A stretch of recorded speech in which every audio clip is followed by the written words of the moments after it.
What's up, tag me in, guys? It's Spaz, your YWC reality check with the February 13th Raw review. Things proceed to get stranger and stranger as we head to the Chamber, as we head to Mania, etc., etc. Road to Mania is a fun time to be in, but considering both of the bizarre storylines are happening on Raw, it's interesting, to say the least. Now, open up the show with Kane standing outside an ambulance saying, "There's nothing I won't do to make Cena embrace the hate, and somebody is leaving in an ambulance tonight."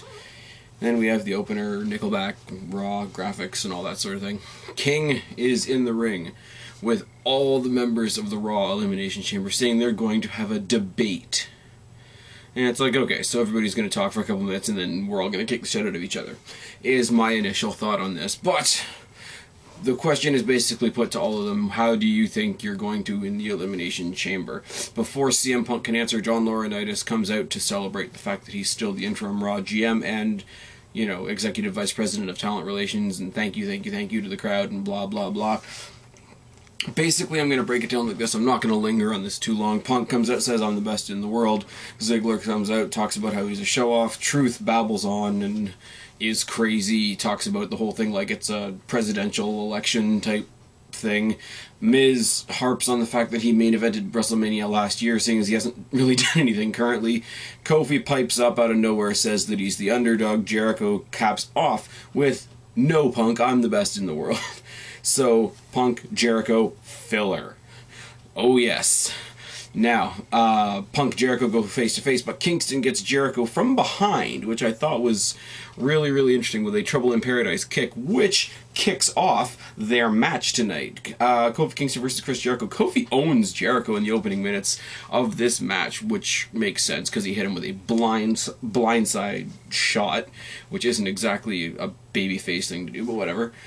Jericho does come back, uses the camel clutch, which is really, really interesting, uses the lion tamer, which is a little less interesting, and a thumb to the eye and a codebreaker get the win for Jericho. Great match. Gonna talk about this more in my score, fail, and MVP, but from there, we go to the back, we see Shawn Michaels arrive, we see him, he hugs Triple H, "Look, Shawn Michaels has arrived, da da da da da," and everybody, we go to commercial break. We have a recap of Kane's beatdown of Cena and Zack Ryder at the Royal Rumble. I smile to myself at the sight of Cena flat on his back.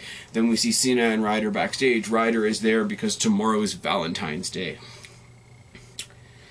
Let me tell you my opinion of Valentine's Day. If you love somebody, you don't need a 14 written in a square, written on a piece of paper, hanging on the wall like that is over there, to tell them that you love them. So Valentine's Day is a crock. First of all, the fact that this is the only real Valentine's Day-ish thing that they've done on Raw makes me a happy kid.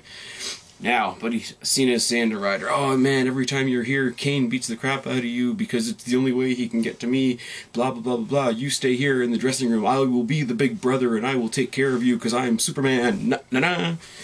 Well, he doesn't say that, but that's pretty much what he's doing. You guys know how I feel about the Cena Ryder, big brother, little brother, you know, days of our lives as the ring turns bullshit. We cut back to another spot backstage where David Otunga and John Laurinaitis are talking about the fact that he's still got his job, etc., but Otunga reminds Laurinaitis that you're still the interim GM. I have an idea as to how you can both run Raw and run SmackDown permanently. Now, I don't really know what Otunga's got in mind with this, because we never find out what it is. I don't want Otunga to be any more of the storyline than he already is, because I think he's already too much a part of the storyline, comedy value or not. But we go to another recap. We have a lot of video in this episode, do we not? The Orton Daniel Bryan match that happened on SmackDown that was interrupted by the Big Show after Bryan taunted him, etc. And we recapped that whole thing. We recapped the after the cameras went off WWE.com exclusive of the interactions between Orton and Big Show, which leads us to Randy Orton versus the Big Show. Daniel Bryan is at ringside, sitting beside Michael Cole. So, as much as it would make sense for Cole to make, you know, buddy-buddy with Daniel Bryan because he's a heel now, no, he just sucks up to Daniel Bryan playing the coward role because Bryan's right there. Orton is one of my fave 5, but the Orton show match is nothing special. It's a actual wrestler versus a power brawler, you know, dragon giant character that the Big Show is.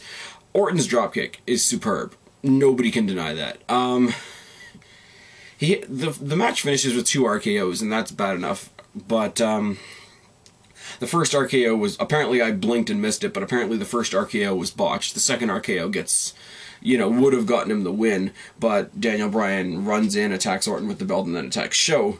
The fact that he attacked Orton first means, I guess, Orton won by disqualification. There wasn't really an announcement that I heard anyway.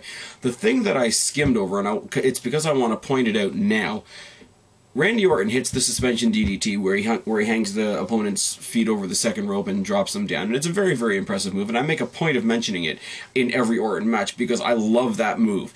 It's like Miz's from the knees DDT that he does.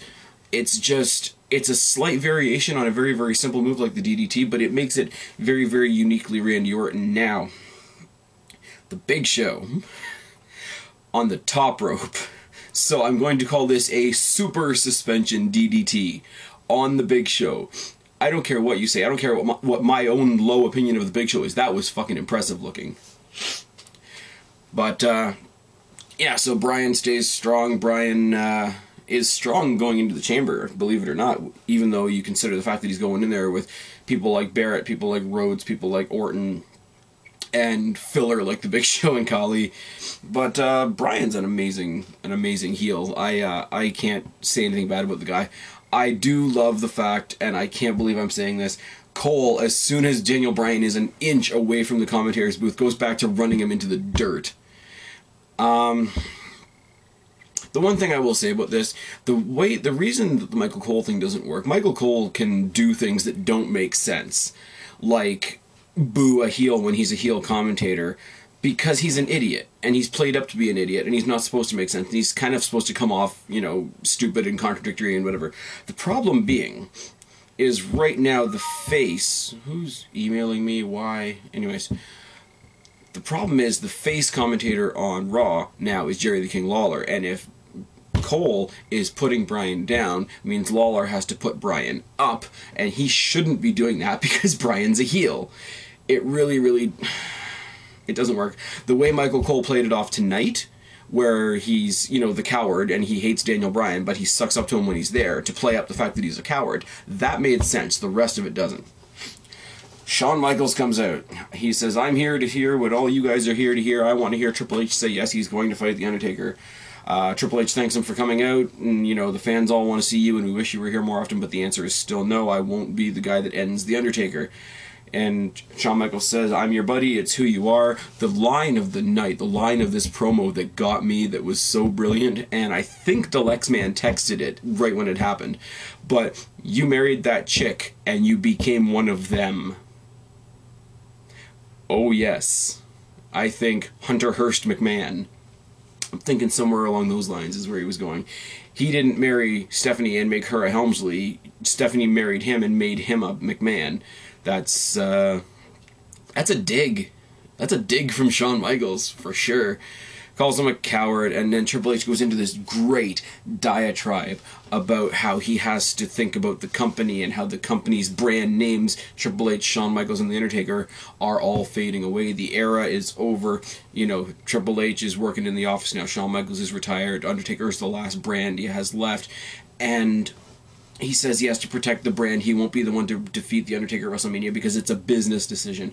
The reason I love this is because he takes all the personality, all the intensity, all the prestige of The Undertaker and whittles it down to a business decision. Undertaker is a commodity.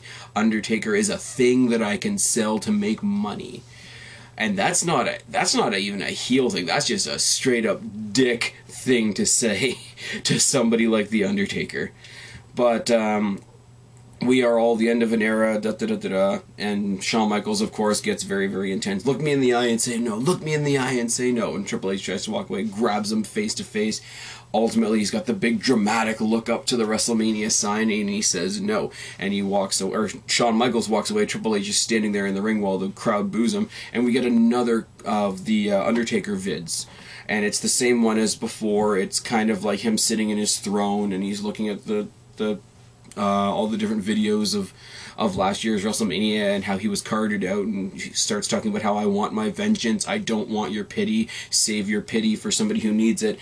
And then the weird part about this, and this is where things get very, very interesting. So I was sure to tweet the biggest Undertaker mark I have met in the YWC. Jamie loves Taker, or Rotisserie Jamie. Go check out Rotisserie Jamie. She's awesome, just by the way.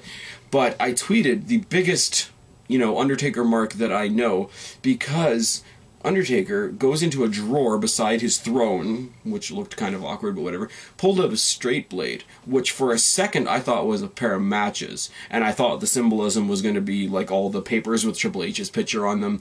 He was going to set on fire, and everything was going to be an inferno and look very, very impressive. But no, it was a switchblade, and he starts cutting his hair off, and I'm thinking, that's brilliant, because everybody's seen the leaked pictures all over the internet. Undertaker shaved his head and this and that and the next thing. Every single one of us in the YWC, on Twitter, on Facebook, on YouTube, whatever, all laughed our asses off at the wig that Undertaker was wearing when he came back and got face-to-face with Triple H and challenged him and whatever. So I'm thinking, okay, he cut all his hair off to, get rid of the wig, because the wig obviously didn't work. This leads me to one burning question. Are we going to have the American Badass Undertaker at WrestleMania?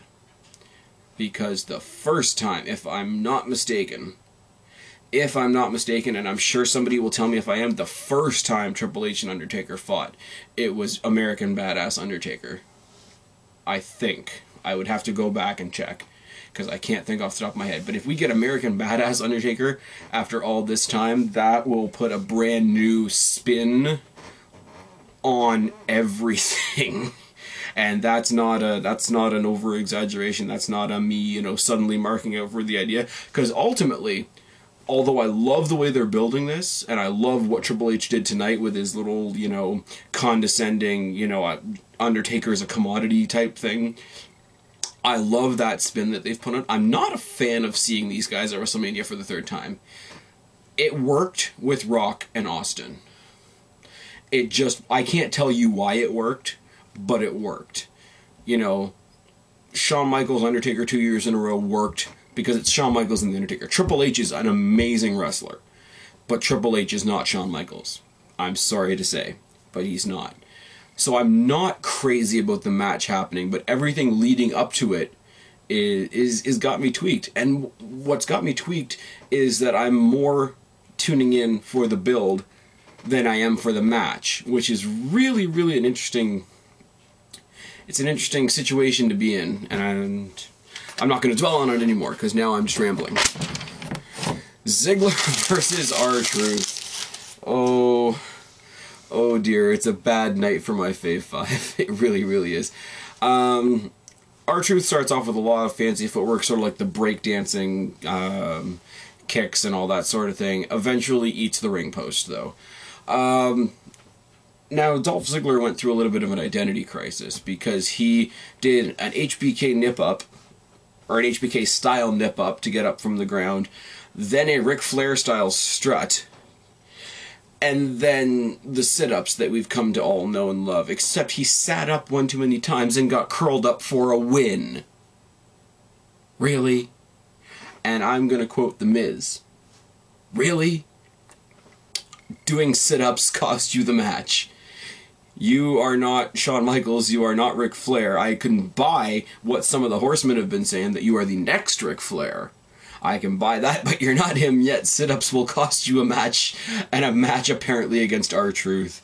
Now, we go to the back, where Ryder is still waiting in Cena's locker room, and Santino comes in to give him love tips, which is grotesque. And then he gives him gum to freshen his breath, and he spits it out, and he says, "Oh, it tastes like garlic. Garlic is the flavor of love." And it's just like, oh dear Lord. Santino needs to just not be around anymore. Really, really does. Now, with Beth on commentary, we have Tamina versus Brie Bella, which is going to be a squash, and we know this, and it was a squash. But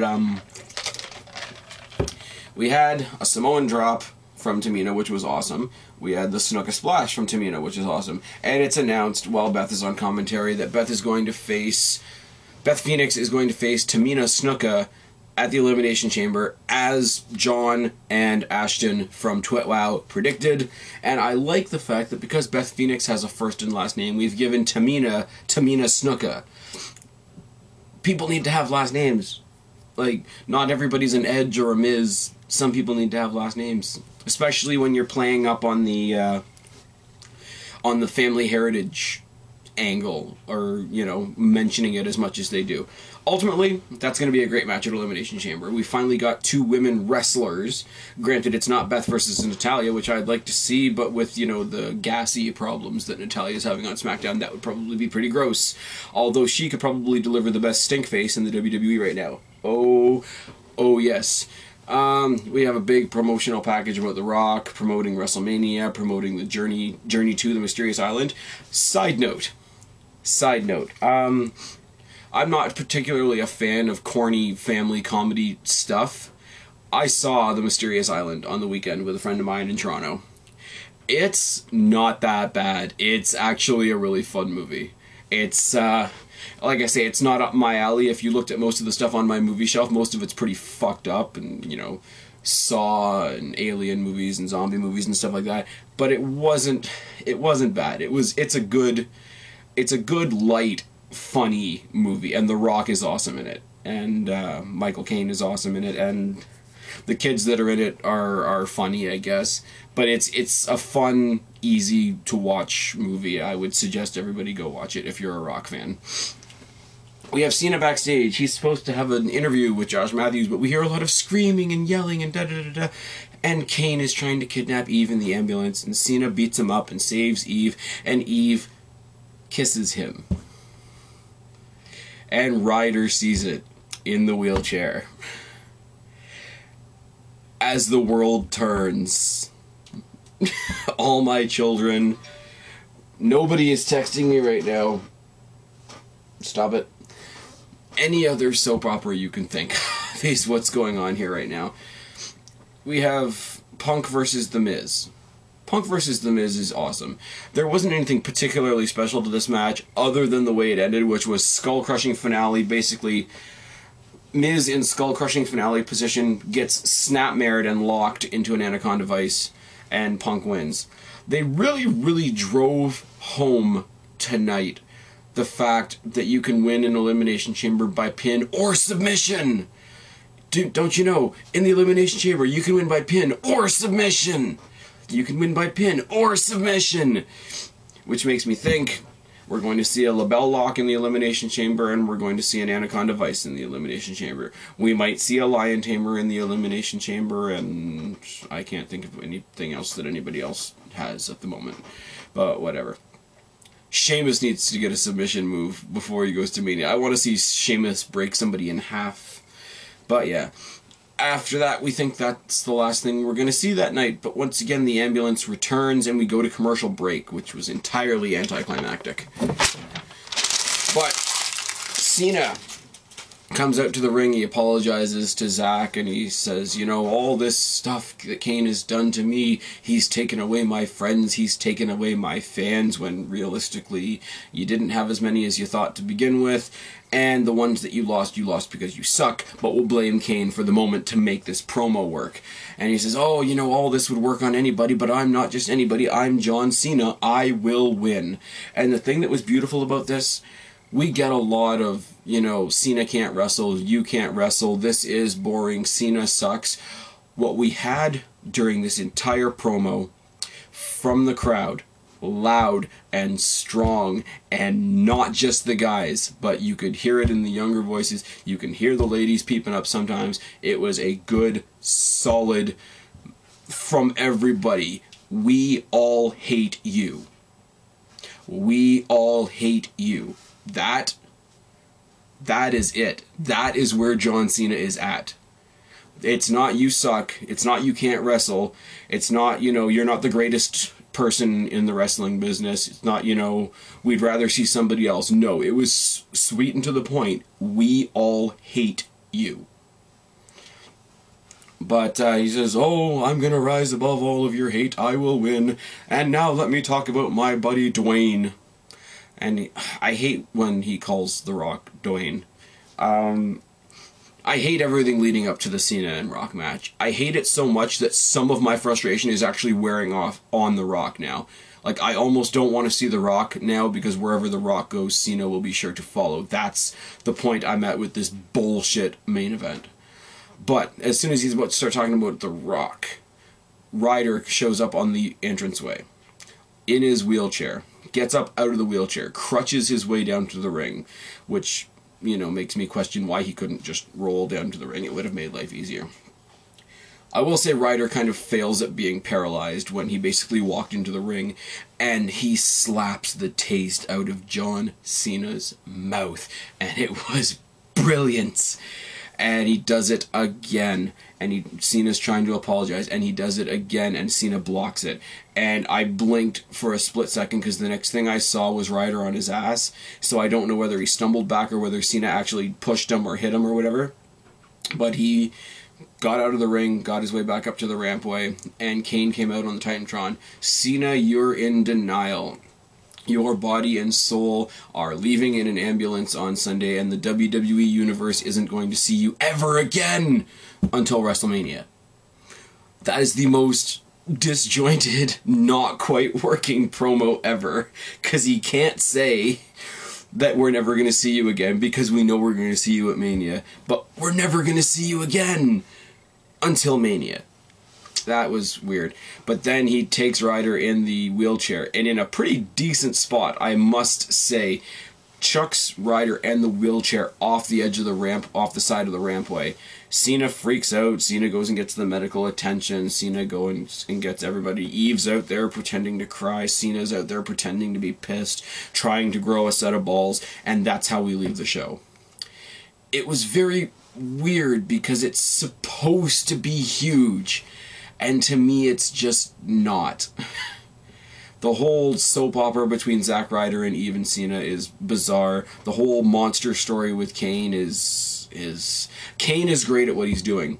Cena's not pulling up his end. That's it. I'm sorry. But Cena's not selling this story the same as he doesn't sell in the ring. Anybody, even the nicest people out there in the world, if they were going through what John Cena was going through, would snap by now. You know, you get hit in the leg enough times, eventually you will limp. And Cena's not limping, so that's why this story isn't working. And when I say limp, I don't mean in the literal sense. Obviously, I hope you guys all get that. I mean, his psyche is not, oh, you know, I have to go down into depths that I've never gone to before to beat this monster. He's not doing that. Oh, I will win, because I'm not just anybody, I'm John Cena. Fuck. I swear to God, I'm gonna get Poison on here again, and we're gonna do, you know, Spaz and Poison on Cena part 2, because there's more. There's just more. Punk and Jericho and the promos at the beginning of the night. Punk and Jericho had awesome promos during this debate. The rest of it was filler. But the Punk and Jericho portions were great. We need to get everything. We need to get the trolling out of the way. We need to get the other opponents out of the way. We need to get Jerry the King Lawler. I love Jerry the King Lawler. Jerry the King Lawler is comedic gold. Nobody can touch him on that. But get Jerry the King Lawler out of the way for this. You need to give Punk a microphone, you need to give Jericho a microphone, and you need to let them go. And I know they're saving that until after the Chamber. I know they're saving that until closer to WrestleMania, but I want it now. You know, it's like those financial aid commercials, you know? They're my promos, and I want them now. Jericho won his re-debut match. Since he's come back, he participated in the Royal Rumble. He participated in the six-pack challenge last week, briefly as it was. But we actually got him back in the ring in a one-on-one match with Kofi Kingston, who's not the biggest name in the Chamber, so they're not spoiling anything. But we got him back in the match, or we got him back in a match on Raw, and he's got a win under his belt, which he needs. Because as far as momentum goes, Punk's the champion. Ziggler was your last #1 contender. Who else is in there? Miz, he hasn't had any gold recently, but he's, you know, coming off this big thing where he's taken out all his former partners. Jericho is a former partner of The Miz, so let's keep that in mind as well as far as that pattern goes. But him and R-Truth were part of the big, you know, conspiracy things with Triple H and Punk. They were part of the thing with Rock and Cena at Survivor Series, so he's got a little bit of momentum behind him. Truth has just sort of resurfaced as a face again, so people are interested in him. And, you know, Kofi Kingston was, up until Evan Bourne's suspension, the tag team championships. They were putting all the eggs in one basket as far as Air Boom was going, so he got a lot of TV time. Plus he had the spot of the night at the Royal Rumble. So everybody has some kind of momentum coming into this. Jericho needed to establish himself and remind us, because it's not like we don't know what he can do, but he needed to just come in and do a little something to remind us of what he can do. And I think he did that tonight simply with this match that he won against Kofi Kingston tonight. Orton's offense against the Big Show. Like I said, there was nothing overall overpowering about the match, but between, you know, Orton having one of the best drop kicks in the business and the super suspension DDT of doom. Yeah, I took that one out of the Mark Pearson playbook. Leave me alone. It was great. And Orton is getting those Shawn Michaels tendencies where he can have a great match with just about everybody, and that's great to see, seeing as we don't really have Shawn Michaels anymore. Cole being a coward, you know, dumping on Daniel Bryan and then sucking up to him while he's right there. It doesn't make sense in the long run, but in the short run, as Cole is a heel and he doesn't want to get his ass kicked, it did make sense for that segment, and I have to give him credit for that. The Undertaker vids, with the big Undertaker throne and all the pictures of Triple H all the way around and everything looking very gloom and doom and stuff like that. They're always great. They always do something different with The Undertaker, and as I say over and over and over again, you can't touch WWE as far as video package production. You really, really can't. We have a real women's wrestling match at the Elimination Chamber. Beth Phoenix versus Tamina. I hope it gets a decent amount of time. Why do you do shit over here while I'm trying to do a video? Fail. The debate in general, it came off a bit flat. Like, you've got 6 guys, and the guys on either end of the debate did great, and everything in the middle kind of fell flat. Truth did some funny stuff. I will give him that. It was cool to see Jerry the King Lawler actually getting involved, even if it was just as sort of like an MC of the debate kind of status. We can always do without Vicky Guerrero. Ziggler and Truth. Yeah, it's a funny ending. Yeah, he's showing off too much, and this time it came back to bite him. I get the idea of what this win was supposed to do. You know, stop showing off. It's going to come back to bite you in the ass. You know, Ziggler needs to, you know, dummy up and fly right and start taking things more seriously. It's that kind of spot. It's that kind of moment. But you can't, to have a victory come off something that silly with 2 guys. And I like R-Truth. I really do, but R-Truth's down here, and Ziggler's way the fuck up here. So to have R-Truth steal a victory from him like that, I don't think it was necessary. It doesn't give anything to R-Truth because it was a fluke victory, and it's made to look like a fluke victory. So it took away from Ziggler, and it didn't give anything to R-Truth, so I really don't see the point in the long run. And the last fail is more John Cena, Big Brother, Super Cena bullshit. They're never, ever, ever going to be able to pull Ryder out of this. You know, he ruined Ryder's U.S. title run. He's the sacrificial third wheel in this Kane-Cena storyline, which is going to get dropped like a rock as soon as Cena has to change his attention to The Rock. And if he hasn't buried him enough already, not only am I going to bury you, not only are you going to get your ass kicked on a weekly basis because of me, but it seems like I'm also going to take your girlfriend. What the fuck? And then Ryder comes and slaps him, which is great. But if Cena does snap, eventually he's going to turn on Ryder. And, like, he was burying Ryder when they were friends. What's he going to do when they actually have a legitimate match against each other? Alright. Let's go through the Fave 5, because I am losing my voice rampantly, if you can't tell. Miz tapped out to Punk tonight. That's not that great. Looked great in the match, did not work out well for him at all. Rhodes wasn't on the show. Rhodes, I have to seriously either reconsider my Fave 5 or start, analyzing SmackDown.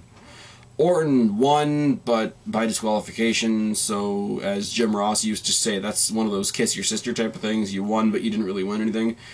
Ziggler lost embarrassingly to R-Truth, so that's not good. And Punk got a win by submission going into a WWE Championship match. He got a win against one of his opponents in the WWE Championship match. But more importantly, as they've really, really driven home tonight, he got a win by submission over the guy that successfully retained the WWE Championship against John Cena at WrestleMania last year. So all the eggs are really in Punk's basket right now, aren't they? Except for my MVP of the night, which is going completely outside my Fave 5 because it's going to Chris Jericho. Welcome back to Raw. You've officially re-arrived. You've got a win under your belt. Let's see what you do at the Elimination Chamber this Sunday. That is it, guys. I've been Spaz, your YWC reality check. Subscribe up there, talk down there, start a conversation. Let me know what you think. What do you think's going to happen at the Chamber this weekend? Start a conversation. Don't be a stranger. I will talk to all you guys later. Bye. Get up, come on,